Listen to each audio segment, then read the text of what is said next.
So ಎಲ್ಲರೂ ನಮಸ್ಕಾರ. ನಾನು ನಿಮ್ಮ ಗೋಕಾಕ್ ಹುಡುಗ ಪ್ರಶಾಂತ್ ರೀ. ಸೊ ನಾವೆಲ್ಲಿದ್ದೂರಿಪ್ಪ ಅಂದ್ರೆ ನಮ್ಮ ಮನೆ ಮೇಲೆ ಜಿನೆ ಮೇಲೆ ಇದ್ದು ರೀ. ಸೊ ನೋಡ್ಬೋದ್ರಿ ನಮ್ಮ ಹೊಸನ ಹೆಂಗೆ ಮಾಡತ್ತಿತ್ತು ರೀ ದುಮ್ಡಿ. ಅಲ್ಲಿಂದ ಸೊ ಅದಕ್ಕೆ ಹೊರಗೆ ಹೊಂಟಿದ್ದು ಲಕ್ರಿ ಅದಕ್ಕೆ ಕಟ್ಟಿ ಹೋಗತ್ಲೆ ದುಮ್ಡಿ ಮಾಡತ್ತಿತ್ತು ರೀ. ಅದು ಬಂದು ಕಾಲ್ನೇ ಕಿನಿ ಕಡ್ದು ನೀ ಮಾಡತ್ತಿತ್ತು ರೀ. ಅಲ್ಲಿಂದ ನಾವೆಲ್ಲಿ ಹೋದ್ರಿಪ್ಪ ಅಂದ್ರೆ ಸ್ವಲ್ಪ ಅಂಗಡಿಗೆ ಹೋದ್ರಿ. ಎತ್ರ ಸಂಬಂಧ ರೀ ಅಂದ್ರೆ ಅಂಗಡಿಯಾಗ ಸ್ವಲ್ಪ ಸಾಮಾನು ತೊಗೋತಿತ್ತು ರೀ. ಅದ್ರ ಸಂಬಂಧ ಅಂಗಡಿಗೆ ನಮ್ಮ ಮನ ಬಂದಿದ್ದು ರೀ. ಅಲ್ಲಿಂದ ಘಟಪ್ರಭಾ ಸ್ವಲ್ಪ ಸಾಲಿದ್ರಾಗ ಸ್ವಲ್ಪ ನಮ್ಮ ಮನ್ಯಾಗಿನ ಕೆಲಸ ಇತ್ತು ರೀ. ಅದ್ರ ಸಂಬಂಧ ಕಾಲೇಜಿಗೆ ಬಂದಿದ್ದು ರೀ ನಾವು. ಅಲ್ಲಿಂದ ಹೋಗುವಾಗ ನೋಡ್ಬೋದು ರೀ ನೀವು ಹೆಂಗೈತಿ ರೀ ಡ್ಯಾಮ್. ದುಪ್ದಾಳ್ ಡ್ಯಾಮ್ ರೋಡ್ ರೀ ಇದು, ದುಪ್ದಾಳ್ ಕಡೆ ರೀ ಇದು. ನೋಡ್ಬೋದು ರೀ ಹೆಂಗೆ ವಾತಾವರಣರ.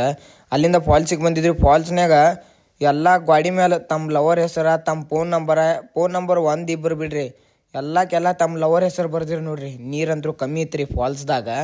ನೋಡ್ಬೋದು ರೀ ಆ ಕರಿ ಲೈನ್ ಮೇಲೆ ಎಲ್ಲ ತಮ್ಮ ಲವರ್ಗಳ ಹೆಸರು ಬರ್ತಾರೆ. ಅಲ್ಲಿಂದ ನಾನು ರಂಜನಾ ಶ್ರೀ ರೀ ಹೊರಗೆ ಹೋದು ರೀ.